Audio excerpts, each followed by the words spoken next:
이 부분이 사실은 시장 경제도 마찬가지입니다. 시장 참가자, 경제 참가자 모두들 약간 의외였던 부분입니다. 막상 지난 2분기의 실적의 뚜껑을 열어봤더니 나쁘지 않았다는 것이죠.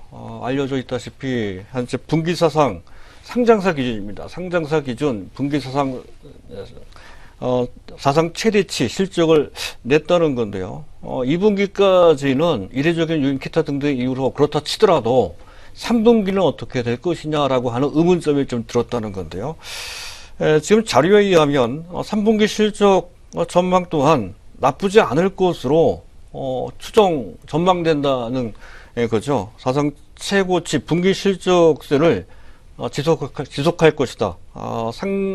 코스피 상장사 기준에서 영업이익 기준 약 43조가 넘어가는 그런 현재 최고치를 갱신하는 그런 모습, 그런 결과를 만들 것이다. 이렇게 이제 보고 있다는 건데요.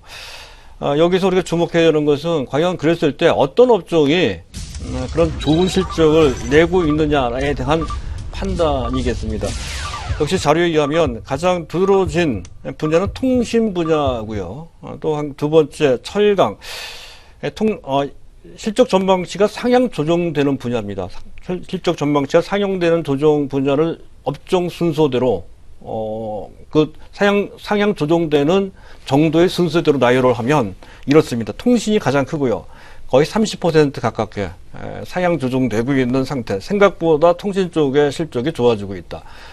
SK텔레콤, KT 같은 이런 종목들이죠. 그리고 또 철강 쪽이 의외로 좋아요. 최근에 포스코가 주가가 잘 안 빠지고 있습니다. 오히려 올라가고 있죠. 철강 쪽이 좋고요. 반도체가 또 상당히 괜찮은 편이고요. 보험이 좋아요.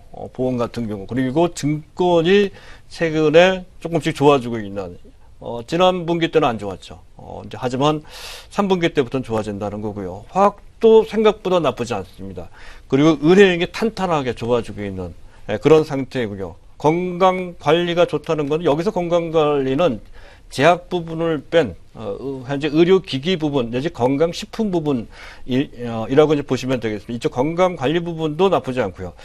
그리고 운송 쪽인데 운송 쪽에서 유독 항공 쪽이 좋다는 것이죠. 어제 말씀드렸듯이 대한항공 같은 경우에 3분기에 사상 최대치를 갱신한 소지가 높다는 것이고요. 유틸리티 쪽은 아마도 한전을 얘기하는 것 같습니다. 한전이 괜찮을 것이다. 이렇게 이제 보고 있는 그런 상태고요. 반대로 현재 3분기 실적 전망치가 하향 조정되는 섹터가 있습니다. 이 부분도 우리가 생각을 해봐야 된다는 거죠. 가장 저조한 전망 하향을 현재 받고 있는 섹터가 유통 쪽입니다. 백화점이나 마트 쪽이죠. 그나마 리테일 현재 편의점 쪽은 조금 나은 편이다 하는 거고요. 또 필수 소비재, 여기 음식료, 담배 같은 이런 업종입니다. 이쪽도 현재 한 20% 이상 계속 그 전망치가 떨어지고 있는 그런 상태입니다. 호텔도 최근에 현재 신라 호텔이 반등 나오고 있습니다만은 실적으로 봤을 때 전망은 그렇게 밝지 않습니다. 또 디스플레이, 최근에 LG 디스플레이에 약간 조정을 좀 받고 있는 이유가 되는 것도 역시 마찬가지로 3분기 실적 전망치가 약간 부정적으로 나와서 이제 그런 것이고요. 그 외 하드웨어, 소프트웨어, 또 화장품인데요. 사실 화장품 수출은 깜짝 놀랄 정도로까지 급증을 하고 있지만 전반적으로 절대 비중을 갖고 있는 내수 쪽은 좀 부진한 편입니다. 해서 수출 쪽은 좋다 하더라도 내수 쪽 부진으로 말미암아 전체적인 실적은 조금 감해질 소지가 있다는 건데 그것이 주가에 어떤 영향을 줄 것인가까지 생각을 좀 해둘 필요가 있다는 것이죠. 그리고 그 외에 헬스케어 쪽에서 보면 제약 쪽이 조금 약합니다. 그리고 현재 전통산업 중에서는 조선 쪽이 좀 약할 것으로 그렇게 전망되는 그런 상황이라는 것까지 말씀드릴 수가 있겠고요. 그 외에 9월달을 맞이해서 배당 유망주들이 부각될 수 있다는 시각이 나오고 있죠. 현재 9월달은 특히 하반기 중에서도 고배당 주들이 좋은 시세를 분출한다 하는 그런 내용인데요.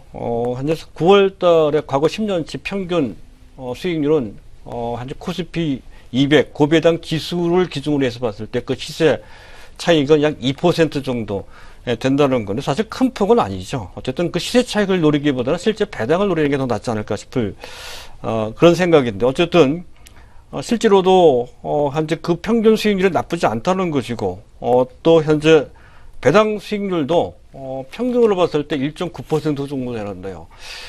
상황에 따라서 그것을 훨씬 능가할 수도 있다는 것이죠. 최근 삼성전자를 중심으로 해서 주주 환원 정책이 점차 힘을 내고 있는 자발적인 주주 환원 정책이 나오고 있다는 것이죠. 거기에다가 현재 순이익이 상장사 기준 점차 좋아지고 있는 상태이기도 하고요. 또 정부 차원에서 기업소득 환류세제 등을 통해서 현재 배당을 늘리는 쪽으로 이제 유도를 하고 있는 그런 것도 도움이 될 것으로 판단에 대해서 배당 성향도 늘어나고 그에 따라서 배당 수익률이 과거 평균보다 훨씬 높은 거의 2% 훨씬 넘어가는 수익률을 기대해 볼 수 있는 상황이라면 시세 차익 및 배당과 관련된 현재 소득, 현재 수익, 그리고 그들 배당을 주는 종목들이 대부분 안정적인 실적 우량주들이죠. 근데 그런 것까지 감안한다면 장기 투자하시는 분들, 안정적인 투자를 원하시는 분들한테는 상당히 매력적인 대상이 된다 할 것인데요. 그와 관련된 종목들은 유명한 종목에서 아주 캐피탈 같은 종목들은 아주 유명한 종목이고요. 그리고 대형주 중에서는 KTNG, SK텔레콤, 삼성카드, 그리고 은행주가 또 좋죠. 우리은행 같은 경우, 또 포스코 내지 두산, GS 등의 구조 조정과 관련되어 있는 대형주, 지주회사 쪽이 유망하다 하는 것까지 염두에 두면서 보실 필요가 있겠습니다.